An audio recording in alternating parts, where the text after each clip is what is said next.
जय श्री कृष्णा, राधे राधे। कैसे हो आप लोग? फिर हाजिर हूँ नई कहानी के साथ।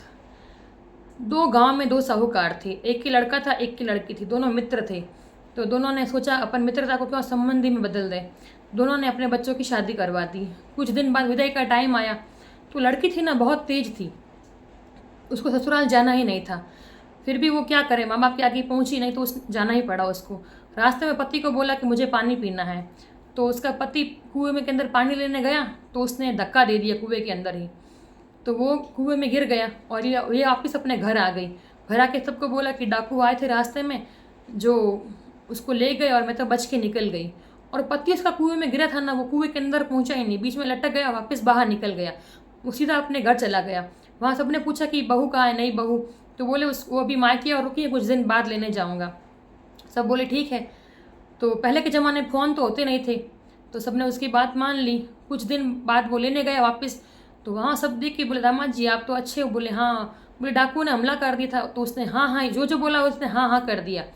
वो लड़की एकदम डर रही थी कि अगर ये बोल देगा कि मैंने कुएं में धक्का दिया था तो मेरी क्या इज्जत रह जाएगी। पर उस लड़के ने छू तक नहीं किया। अब क्या हुआ, वो उसके साथ विदा होके आ गई। अब उसके मन में यही डर रहा था कि कहीं कुछ बोल ना दे। पर लड़के ने लड़की को भी नहीं बोला कि तूने मुझे क्यों धक्का दिया, क्यों कि किसी को भी नहीं बोला। धीरे धीरे एकदम टाइम निकल गया, वो लड़की एकदम घुल मिल गई और गृहस्थी अच्छी बस गई। बच्चे हुए, बच्चे बड़े हुए, बेटे की शादी हो गई। तो एक दिन वो खाना खा रहा था पति। तो खाना खा रहा था तो अचानक खिड़की में से धूप उसके ऊपर आ गई। तो उसकी बीवी ने पल्लू से छाँव की ऊपर। तो आदमी को हंसी आ गई। बोले देखो वही औरत है जिसने मेरे को कुएं में धक्का दिया था और आज मेरे को ऊपर धूप भी सहन नहीं कर पा रही है, पल्लू की छाव कर रही है। उसके बेटे की बहू ने देख लिया। बोले ससुर जी हंसे क्यों। अब वो जिद पे आ गई कि मुझे जानना है कि ससुर जी हंसे क्यों। पति को बोला कि जाके पूछ के आओ पिताजी से कि हंसे क्यों। पति ने भी बोला मना किया, पर जिद पे आ गई। तो पति भी जिद पे आके बाप से पूछने लगा। बाप ने आखिर बेटे की जिद के आके सब बात बताई।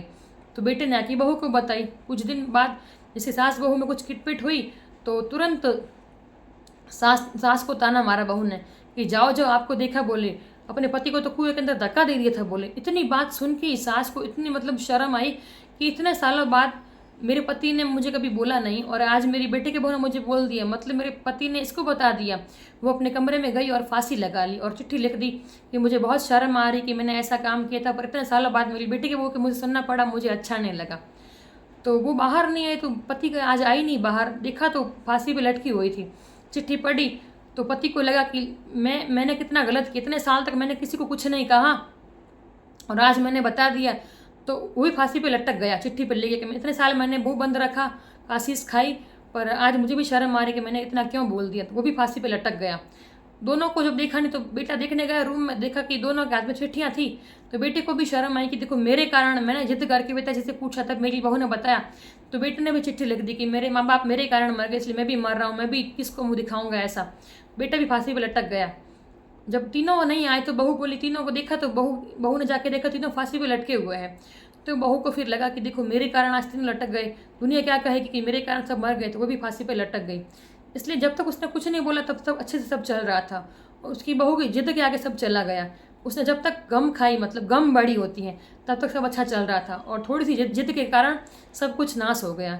इसलिए कभी कभी चुप रहने से बहुत कुछ बच जाता है और थोड़ा जिद करके बोलने से सब कुछ नाश हो जाता है। जय श्री कृष्ण।